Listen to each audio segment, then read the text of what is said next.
On this episode, I bought one of those trucks and we are finally drifting the JZX100 Cresta.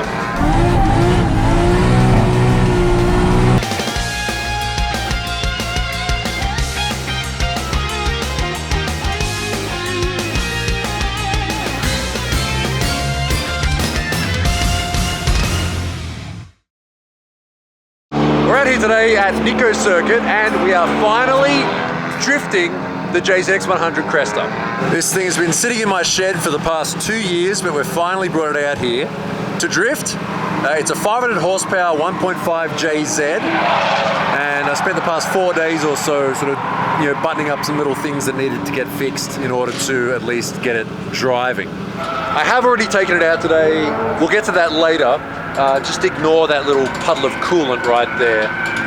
But as you can see on this car, it has no number plate at all. So how did I get it here? Well, the answer to that is arguably more exciting than the fact I have the Cresta out here today. And here it is. I bought one of those trucks. This is a 2011 Hino Dutro 2-ton turbo diesel truck. So why did I buy this truck? Well, a long time ago on the Myrone blog, I posted some pictures of the J's Racing loader, which is like a 2-level loader with the hydraulic outrigger to lift up the entire thing. And people lost their minds in the comments saying like, oh, this is such a cool thing. Because, I mean, look, these sorts of things are actually pretty common in Japan. It's like the standard way to carry cars around. So there's a multiple level one over there as well. I know that in pretty much every other country around the world, having a tow vehicle and a trailer behind it is the standard way to do things, but there's reasons why this sort of thing makes sense in Japan. But first, let me show you the coolest thing about this one. That right there is a Hino NO4C turbo diesel engine, 4.1 litre, 179 horsepower, and makes peak torque at about 1400 revs. I've been driving it for a little while now. It's great being a turbo. It can keep up with other cars on the expressway. It can go up hills, like even with a car on the back. It's really good. And it was sort of one of my non-negotiables when looking for a truck, because pretty much everyone I spoke to who owns one of these things, and I sort of asked them for advice, the biggest things they said were, get a turbo, don't get one that takes AdBlue or diesel emission fluid or anything like that, and don't get one of the older, bigger capacity NA ones, because they have troubles with emissions sometimes. So luckily we found this. So why does this make sense over just getting a trailer, right? It's easier. Well, in Japan, towing is actually a separate license endorsement that you have to do a test for. And on top of that, the license that I had was only good for up to about 5-ton gross, so like a box truck basically. I tried to find a way to drive a truck like this that could carry a car in the back, couldn't do it, so I bit the bullet and spent $2,000 on a course for a chugata, or a middle-sized truck like this. Lesson 1. Today, lesson 2 and 3. Lesson 4. There's a typhoon today. Did the part 1 test today. Passed. I think it's lesson, what are you on, 7 or something? I don't know. Lesson 9, finally got to drive the truck on the street.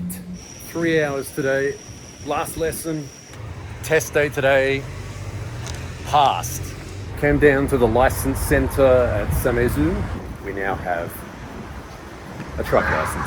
I had to go to a school to do it. It was about 15 hours of practical and classroom lessons. You can just go to the license center and do the test to get the license, but if you fail, and everyone says you always fail the first time, it can be like up to a month until you can do it again. So I just did the pay to win option and just did that, and you're pretty much guaranteed the license when you're done. So now I can legally drive this. I'm sure you want to see how the tray works and all the other cool stuff on it. So let's start off with the interior.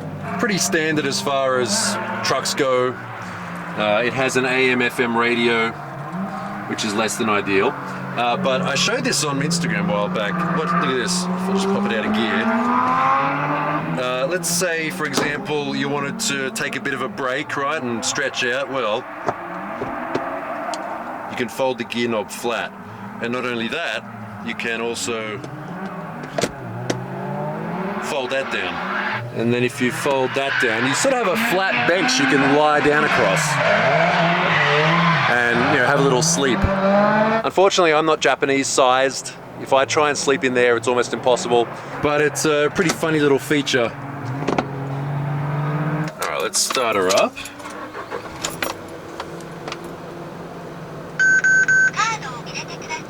So it's a 6-speed gearbox.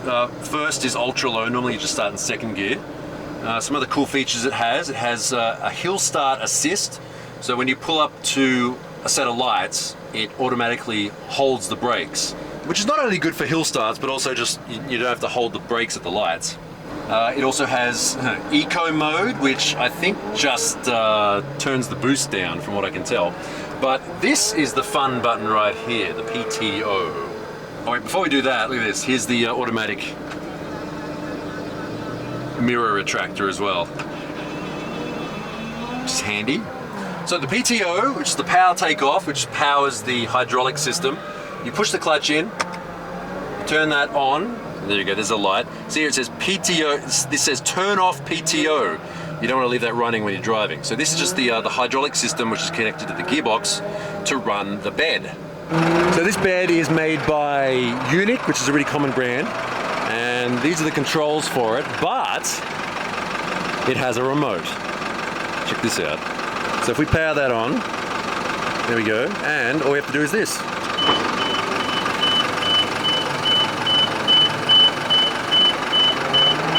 So I know what a lot of you are thinking, oh, is this one of those fancy ones that goes all the way flat to the ground? Unfortunately, it's not.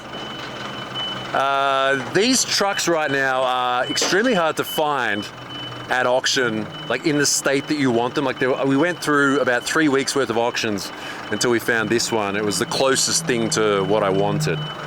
It's got about 100,000 kilometers on it, so it's pretty low, and it used to be owned by a dealer, I think down in Nagoya, and the service paperwork for it is as thick as a phone book.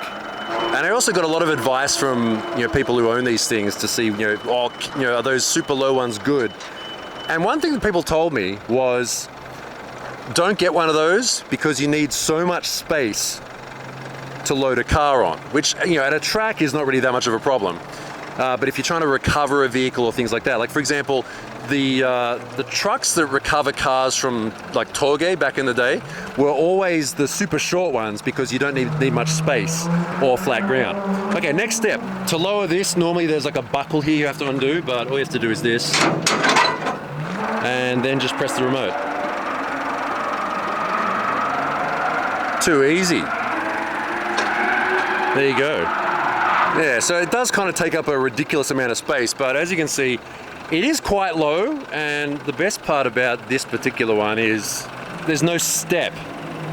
It's a nice smooth transition up like that. You might be thinking, well, what if the car's broken? What do we do then? Well, it has a winch, see? And you just hook that up like that, and then you can pull it tight. I've already had to use this to recover a completely dead vehicle at Nikko Circuit, and I did it all by myself in the dark with the remote control. It's so good. It's so easy to use and convenient. And unfortunately today we're going to have to use the winch. Should we go look at the JZX now? But see, that's the reason why this thing is good. I don't have to worry about breaking down or crashing or anything anymore. I can carry unregistered cars here and there. We can go get the Skyline finally. Look, just put it this way. When I first moved to Japan, a friend of mine said to me, a real car guy's dream car is not a Lamborghini or a Ferrari or whatever. It's a turbo diesel loader. And at that time, I was like, okay, but I get it now. I 100% get it. All right, well, let's go back to the Cresta. Oh, you might be thinking, why is it taking so long? It's so slow. Well, if you come over here and turn the idle assist up, it makes it run faster. Just makes the engine rev faster, basically. There we go, and just lock it like that. Easy. And then tray up. Come back in here. Clutch in, PTO off. Done. It's that easy. Next thing to do today, of course, is to take out the Cresta. So I originally bought this car to replace the Mark II that burned down a few years ago. It sat in a shed for like 2 years, but I finally fixed it. Let's take it out. I'm back on the the JZX wagon, or boat, I guess you could say. Let's take it out. Okay. Okay, clutch release is kind of high.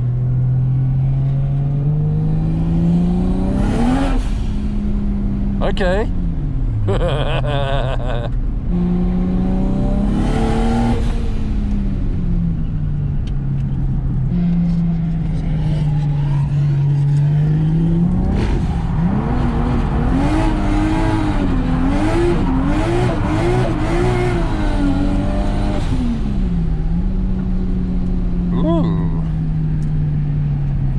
Alright, well, it's not randomly overheating. The steering still works, the brakes still work. Oh yeah, does the handbrake work? That's a good question. That's not that great. Yeah, handbrake is pretty garbage.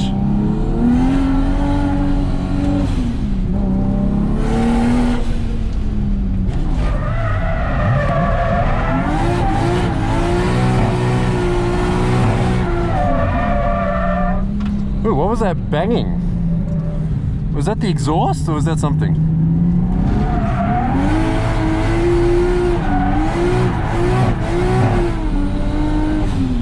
Oh, I think that's the wastegate. Is it? It only does when I back off. What is that noise?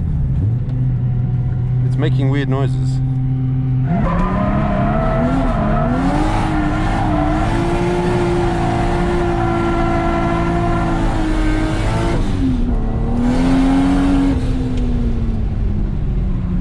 It's got an interesting exhaust note. Like, it's not a 1J, it's not quite a 2J, it's sort of in between.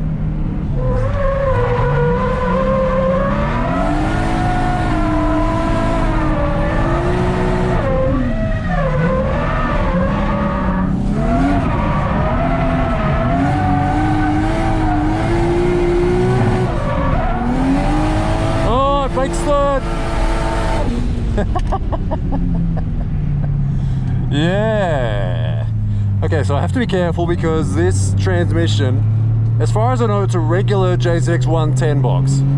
And this engine is making 500 horsepower, which is sort of the upper limit of what this box is meant to be able to handle. So just send it, man. Come on. It's like, I don't want it to break straight away.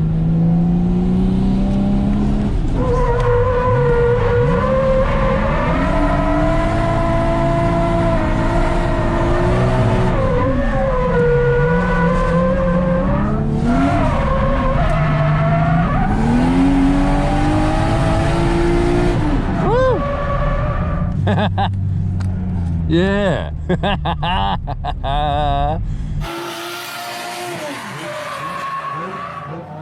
think it's good. Oh yeah, it's got a backup like siren on the taillight. Can you hear it? Like there's two beeps. There we go. Alright, handbrake is garbage. See if anything is leaking or smouldering in here. There we go. Nothing leaking from there, that's okay. That's not leaking. There is a bit of a funny smell, but it's got like all new exhaust gaskets, and also it's got a brand new catalytic converter as well. Alright, well, first test, pretty good. This thing rips, it's so good. Alright, I'm going to do a quick nut and bolt check. And then I'll take it out again. Attempt number 2 now, and this time the course is running the regular direction that I'm used to.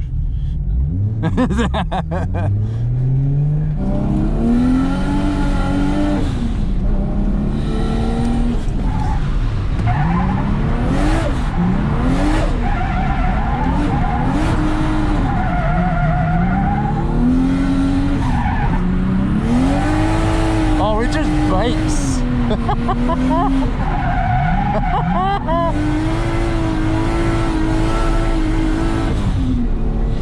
Oh yeah.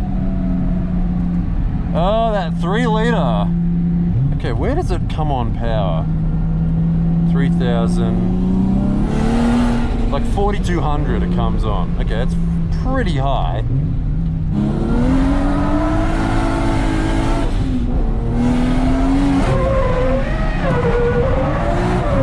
Oh, oh, oh, oh, oh, oh, oh. Oh, what's going on? Uh-oh. Oh, the steering just got really heavy all of a sudden. Oh, I've thrown a belt. So all of a sudden the steering got heavy. And the battery charging light came on. So it's probably there's probably a belt that just got thrown off. All right, well, let's put back in. Ah, that's a shame. Let's see what happened.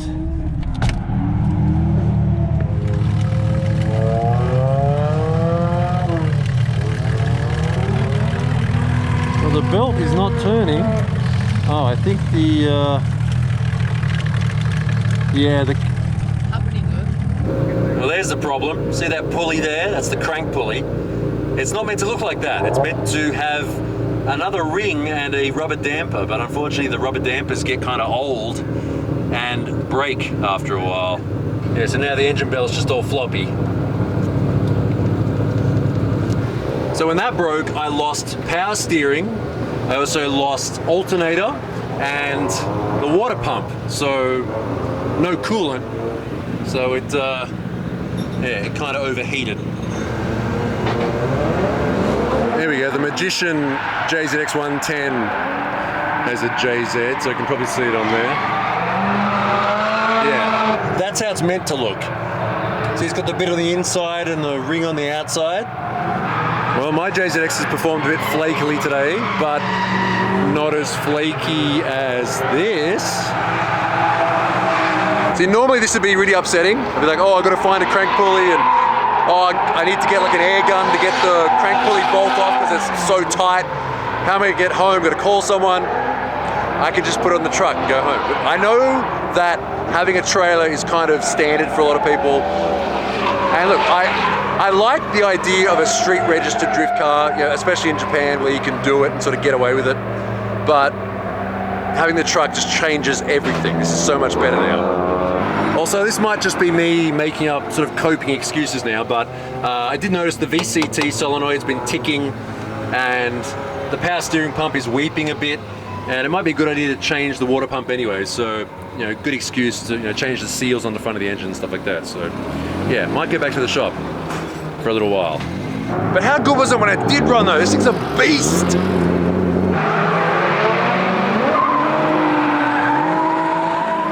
All right, we're all loaded up.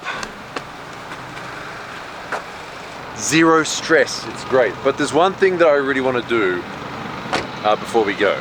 I want to see if I can find that piece of crank pulley that came off. Probably on the first corner somewhere. I had a look in the engine bay, like just in case it was like, you know, sitting on the under tray or something. It wasn't there. What's going on?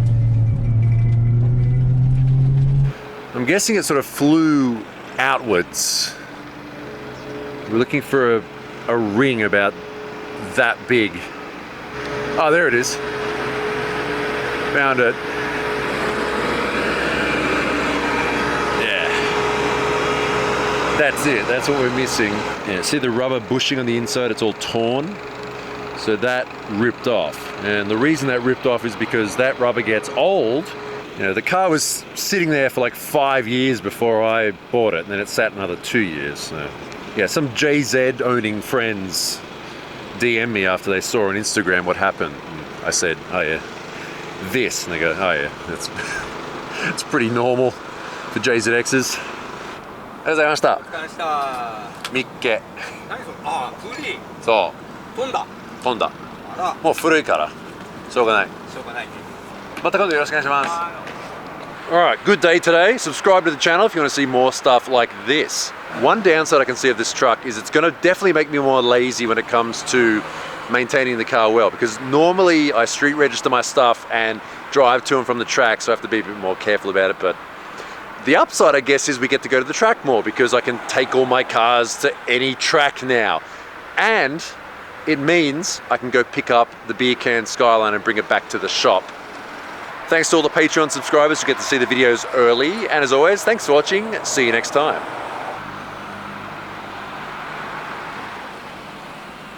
Wingardium Leviosa.